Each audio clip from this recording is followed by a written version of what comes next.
Dans la caserne numéro 3 de la ville de Québec, chaque sortie en hiver représente un réel danger. Donc, odeur de gaz propane partout dans l'école. Il y a un des professeurs qui avait un malaise, donc on a fait approcher une ambulance. Il y a environ 200 élèves dans cette école-là. J'ai fait envoyer les policiers aussi pour aider à l'évacuation. Monsieur, est-ce qu'on modifie ça ensuite intérieur ou... Steve est appelé d'urgence pour intervenir dans une école primaire à quelques minutes seulement de la caserne de pompiers.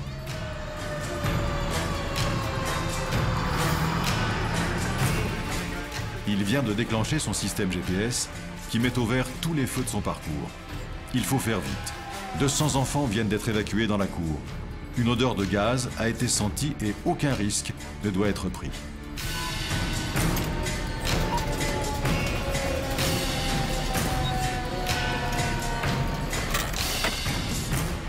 À peine sorti de son camion, Steve s'active à faire ses premières mises en place. Là, présentement, ça va être de préparer mon camion, justement, pour être capable que si jamais ils me disent qu'ils ont besoin d'eau, on va être capable d'opérer le plus rapidement possible. C'est sûr que je pourrais attendre d'avoir des détails, mais pour être certain de ne pas avoir un problème au niveau mécanique, on s'est tout préparé. La bonne fontaine est prête. J'attends qu'ils me donnent des instructions. Là, l'appel qu'on a présentement, c'est une école primaire, il y a 200 enfants. Et au début, c'est rentré comme call de gaz propane, fuite, matière dangereuse. Ils s'attendaient à être obligés d'évacuer l'école. Ils sont en train de prendre des lectures à l'intérieur pour vérifier si c'est vraiment fondé ou pas. Là, c'est pour ça qu'on a des policiers avec nous autres pour nous aider à évacuer ces 200 enfants-là. Steve ne s'éloigne jamais très loin de son camion. Il suit de près, par radio, tout le déroulement de l'intervention pour être prêt si l'incendie se déclare. La tension est palpable sur les lieux. Le camion qui est en arrière, c'est le camion Hazmat, le camion pour les matières dangereuses, qui, eux, sont en train d'approfondir un petit peu leur recherche avec des appareils à l'intérieur. Chaque pompier a un rôle bien déterminé à remplir si la situation dégénère. Steve aussi se tient prêt. Son rôle est primordial. Moi, ma job, c'est de moins avoir de problèmes possible, puis de livrer l'eau le plus vite possible à l'intérieur. Eux, en dedans, ils n'ont pas à savoir si j'ai un problème mécanique ou un problème de pompe. Il faut que je me démerde, puis c'est go. Quand ils vont me dire « envoie l'eau », il faut que ça soit parti. Mais à l'intérieur de l'école, les pompiers ne détectent rien d'anormal. Ils cherchent maintenant à l'extérieur pour identifier avec certitude la provenance de l'odeur. Vois-tu, il y a un restaurant à côté, c'est peut-être une odeur de propane. L'odeur vient peut-être de ce restaurant juste à côté. Les pompiers utilisent les détecteurs pour trouver s'il y a une fuite de gaz. C'est négatif, il n'y a rien. Et on cherchait peut-être une installation d'huile ou de chauffage, il n'y a absolument rien. Finalement, ce n'est pas une odeur de gaz, alors on recherche tout type d'odeur qui pourrait y ressembler. L'odeur de patates frites, là, on n'a rien ici à l'extérieur. Vois-tu, là, ils pensent qu'il y aurait peut-être une odeur de cuisine. Il y a des restaurants dans le coin, c'est peut-être ça, là. Les pompiers sont maintenant sûrs que l'odeur ne vient pas de l'école primaire et très vite, l'un d'entre eux va découvrir le mystère. Ça vient de l'extérieur, là, puis c'est la rue Sainte-Thérèse, là. Moi, d'après moi, ça sent le caoutchouc de l'usine Goodyear. Ouais, ce serait fort probable, là, parce que c'est vraiment pas... OK. C'est quoi, Daniel? Il y a une usine de transformation de caoutchouc, juste ici au bout de la rue, là-bas. Puis le vent est dans cette direction-là, puis peut-être qu'ils sont en train d'en transformer, puis ça fait que l'odeur revient jusqu'ici. Tu fasses ça de même. C'est ça. Fait. On est reparti. Fin de l'intervention. Steve est rassuré. Les enfants sont hors de danger. Ils peuvent rentrer à la caserne. Steve commence sa journée très tôt. Il se rend à la caserne Saint-Sauveur en un peu plus de 30 minutes.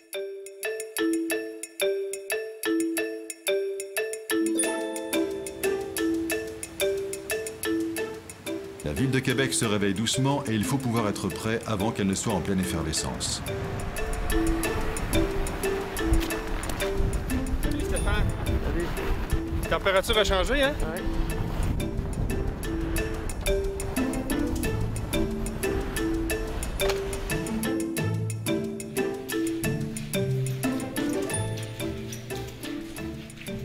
Steve, juste après avoir pris ses habits, met en place tous ses réglages. J'ai toujours fait ça. J'ai ma petite routine, puis j'imagine que tous les chauffeurs fonctionnent comme ça. J'ai une petite routine qui fait qu'il y a des choses que je ne veux pas oublier. OK? Je m'arrange tout le temps pour avoir une position qui est confortable pour conduire, comme dans notre voiture, c'est la même chose, parce que si je pars puis je m'en vais faire d'autres choses présentement, puis dans 30 minutes, on a un appel, puis que le véhicule est encore ajusté au chauffeur qui était là cette nuit, bien, selon moi, ça fonctionne pas.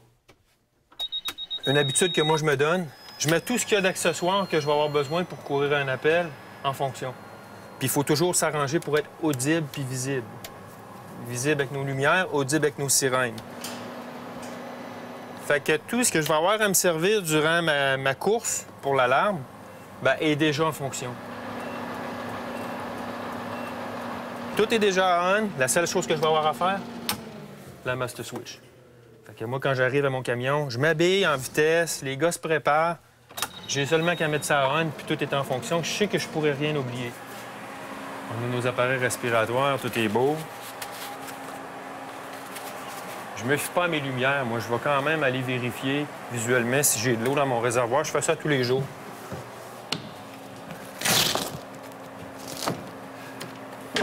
Ce camion-là, 500 gallons d'eau. C'est un très, très gros réservoir. Ma job, c'est d'être prêt, puis à mon niveau, à moi, c'est que tout fonctionne sur ce camion-là. C'est pour ça que le matin, bien, c'est un petit peu plus long pour moi de monter en haut, d'aller rejoindre la gang, parce qu'il y a des choses que je trouve qui sont importantes d'être certain pour pas me faire prendre, justement. Une petite vérification visuelle de mon camion. Hein? C'est certain qu'à tous les matins, je fais ça pour savoir qu'il n'y a pas d'anomalie majeure. Je prends le temps, ça prend 30 secondes. Nettoyer ma caméra de recul, étant donné que moi, je conduis beaucoup avec ça. Petite vérification de mes lumières.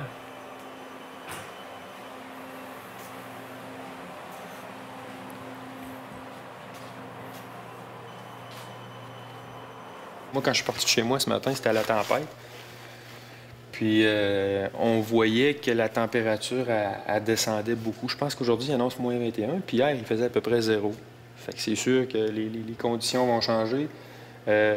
Si on parle de conduite de véhicule, bien, ça peut être une bonne occasion d'aller faire le petit test que moi, je fais toujours dans le changement de saison. On se trouve un grand stationnement, puis on brasse un peu le véhicule pour être certain de la réaction, comment est-ce que ça va se passer.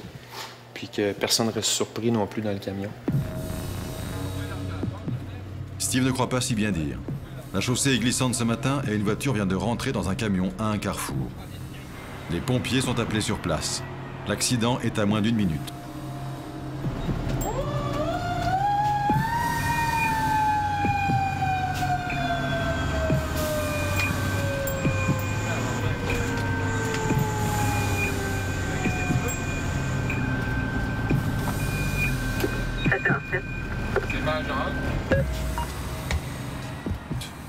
Le conducteur vient d'être évacué par les ambulanciers. Il n'a pas réussi à maîtriser sa distance de freinage sur la route, fraîchement glissante. Le klaxon est bloqué et c'est à l'équipe des pompiers de l'arrêter.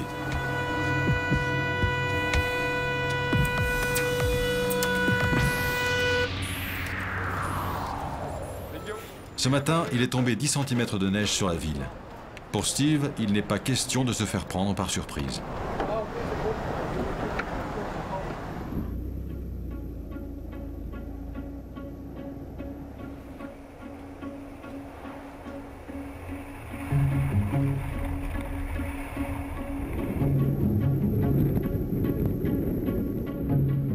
On est rendu dans un parc industriel où il n'y a pas de trafic. On s'est choisi un grand stationnement. C'est sûr que la conduite ne sera pas pareille. C'est pour ça qu'on s'en vient ici. On va faire réagir le camion un petit peu pour se préparer à courir une course à travers des voitures, quartiers résidentiels, des gens, des piétons. Une coupe d'accélération, une coupe de freinage brusque, une coupe de dérapage. Ça va un petit peu nous remettre dedans pour si on a des appels à courir tout à l'heure dans des conditions glissantes comme ça. On fait pas le saut, on va faire des manœuvres un petit peu plus brusques. En toute sécurité, Steve va vérifier comment réagit son camion pour pouvoir anticiper et éviter tout accident pendant les appels d'urgence. Premier test, la distance de freinage sur route enneigée. C'est quand même une bonne distance. Grâce à leur poids, les camions ont beaucoup plus d'adhérence sur route enneigée que les voitures. Mais pour Steve, la distance est encore trop longue. Tout se comporte différemment. Ça glisse, ça accélère par coup, ça freine mal. Regarde, vois-tu, là, j'ai complètement perdu mon devant, là. Fait que j'ai même pas été capable de faire de changement de direction. On va faire un dérapage pour voir comment est-ce que le camion va réagir.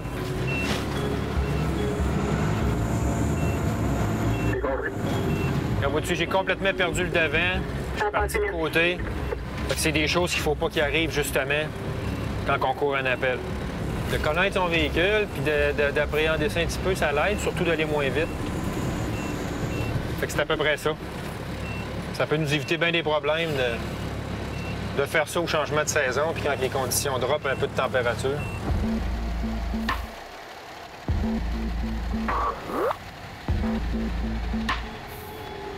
Steve n'autorise le lavage de son camion que lorsque les conditions extérieures le lui permettent. La seule chose sur laquelle on est un petit peu prudent, c'est que quand on a une température de moins 18, normalement, on ne lave pas les véhicules. Parce que là, si on aurait à sortir, il fait froid dehors, les coffres, les manettes, tout ça, ça gèlerait assez rapidement. On est limite dans la température, mais quand même, on va remettre ça propre comme il faut. Ça, c'est quelque chose que tout le monde fait. C'est une tâche qui est commune, donc tout le monde embarque, on fait ça, on placote. Ça appartient aux citoyens, c'est payé avec la contribution des citoyens, ça appartient à la ville. C'est de la belle équipement qui fonctionne bien, donc on se doit d'y faire attention puis de garder ça en bonne condition. Le camion de Steve doit toujours être dans un état irréprochable pour couvrir les appels d'urgence.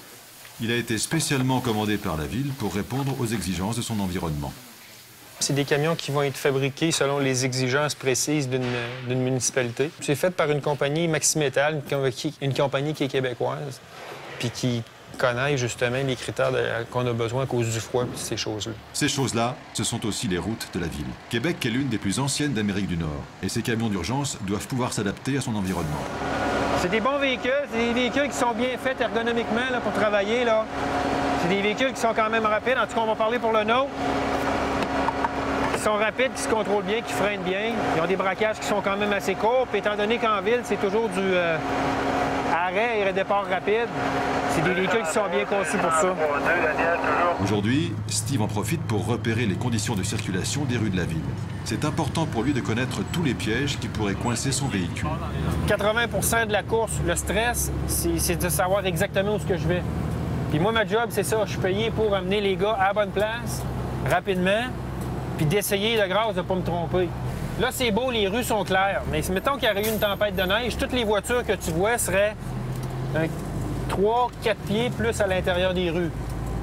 Fait que là, ça rendrait une problématique supplémentaire pour les chauffeurs de camions incendiés.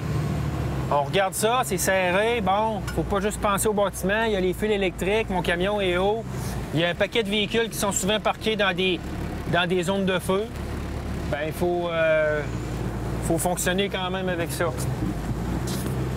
Les camions du centre-ville, comme le nôtre, sont tellement appelés à aller dans des endroits serrés que même les pare-chocs sont plus minces. Autrement dit, pour minimiser l'excédage du véhicule, puis d'être capable de travailler avec les distances que j'ai vraiment à composer avec. Si on regarde, on est rendu quasiment dans les maisons. Là. La ville de Québec est l'une des villes où les rues sont les plus étroites au Canada. Les camions de pompiers ont dû y être tout spécialement adaptés. Si tu regardes là-bas, regarde, ça en est une problématique. Là.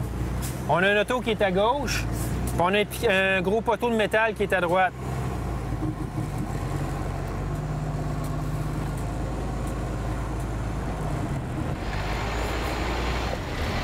On va aller chercher le maximum. Il est indispensable pour Steve de s'entraîner à passer dans chacune des ruelles de la ville. Pas question, en cas d'incendie, de laisser le camion à 100 ou 200 mètres du lieu d'intervention. Très bon.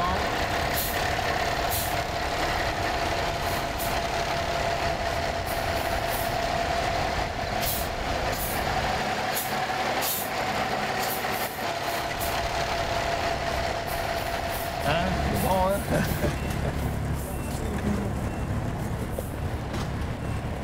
Fait qu'un bon chauffeur, je pense que c'est pas nécessairement d'y aller rapidement, mais d'être certain de ne pas risquer. C'est mieux de dire non, ça passe pas, que d'essayer quelque chose puis de tout briser. Il y a beaucoup de chauffeurs qui sont moins à l'aise de venir conduire dans des quartiers comme ici parce que c'est très, très, très serré. Dans d'autres quartiers, ils vivent d'autres contraintes. Ici, c'est ça.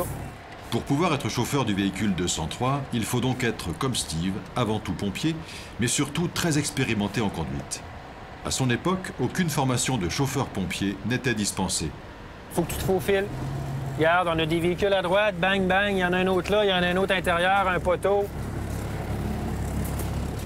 Ça, c'est le fun, ça. Attention à ta main.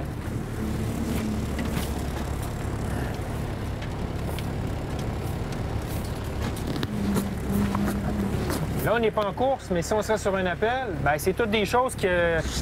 Moi, ma job, c'est de rester calme puis de quand même être capable d'être en contrôle de la situation de même pour pas commencer à aller trop vite.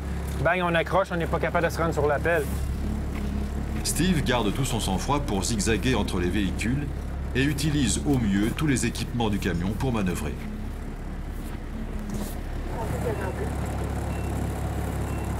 La caméra de recul, bien, normalement, ça servira aux manœuvres arrière, hein, en marche arrière. Moi, je m'en sers toujours, le jour comme la nuit. J'aime savoir tout le temps qu'est-ce qui se passe en arrière de moi. Je peux jouer avec l'intensité, tout dépendant si on est le jour ou la nuit. Puis si je passe au deuxième mode, elle va fonctionner avec une caméra thermique qui est sur le toit du véhicule. Pour exemple, repérer des véhicules dans une tempête de neige ou quelque chose comme ça.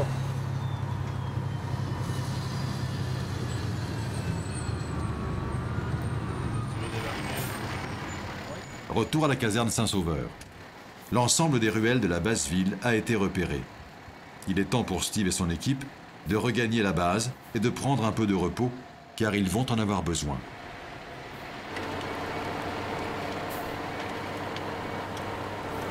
Steve commence sa garde de nuit.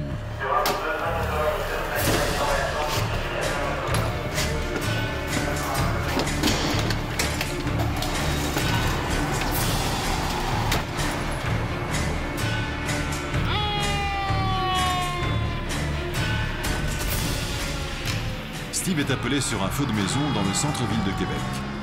Le feu s'est propagé, il n'y a pas une minute à perdre.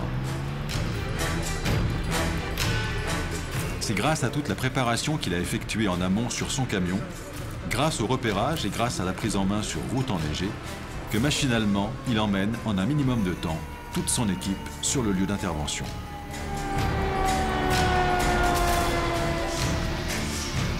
Une équipe de pompiers est déjà sur place. En effet, il y a urgence car il y a risque de propagation. Les maisons de la ville sont des maisons côte à côte et le feu peut atteindre très rapidement les maisons voisines. Le premier travail de Steve est de fournir l'eau par le biais de son camion le plus rapidement possible. Il faut le raccorder à la borne fontaine pour alimenter continuellement la citerne du camion en eau. Le feu est déjà important, mais il est rapidement maîtrisé. Heureusement, car la maison voisine commence elle aussi à avoir quelques flammes.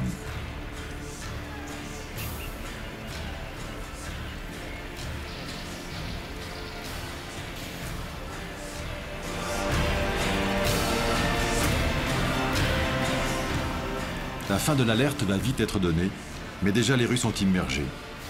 L'eau se transforme rapidement en glace à cause de la température très basse. Ouais, il y a un bon vent, là. Moi, j'ai pas été mouillé, par exemple. Mais à cause du froid, là, on voit qu'on n'a pas le choix, là. Faut se couvrir un petit peu plus, là. Mais le froid, Steve et son équipe y sont habitués. L'hiver, c'est leur quotidien. Ils referment les bornes fontaines qui sont spécialement conçues pour ne jamais geler, même par grand froid. Dans son camion, l'eau ne gèle pas non plus. En effet, l'eau alimente en permanence le camion pendant les incendies et ce flux continu l'empêche de stagner et donc de geler.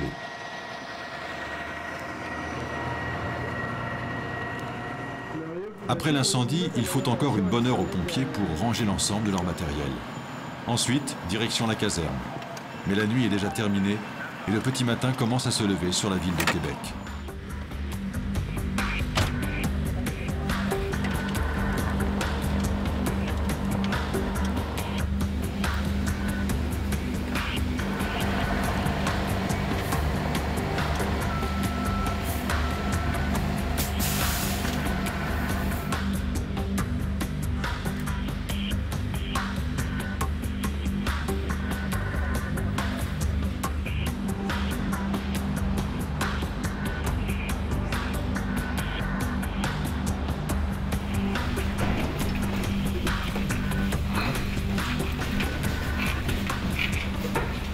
la fin du chiffre. On va passer le flambeau au chauffeur de jour, à Gaétan.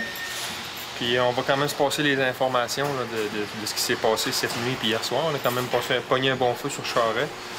Fait que moi, je me dois d'y transmettre tout ça pour qu'ils sachent en quel état qu'il y a le camion, le matériel, puis qu'est-ce qui s'est passé aussi. Bon matin, le changement de chiffre.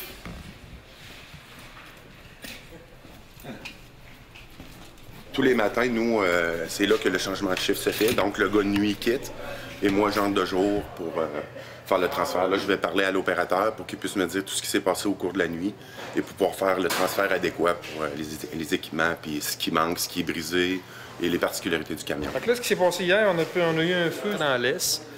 C'était au 2e étage. Les gars éteignent ça. Nous autres, on a fait un jet. On a couplé au niveau du 4 pouces. On a alimenté à la pompe. Ça s'est super bien passé. On n'a pas perdu d'outils. On n'a pas brisé d'outils non plus. Il n'y a pas eu de blessés. Puis, c'était à peu près ça. C'était correct comme intervention. Là, je t'ai changé les batteries. Parfait. Moi, je suis parti. C'est beau. Salut, bonne journée. Bonne journée. Allez. Steve va pouvoir bénéficier de 3 jours de repos. Un repos bien mérité vu la nuit blanche qu'il vient de passer.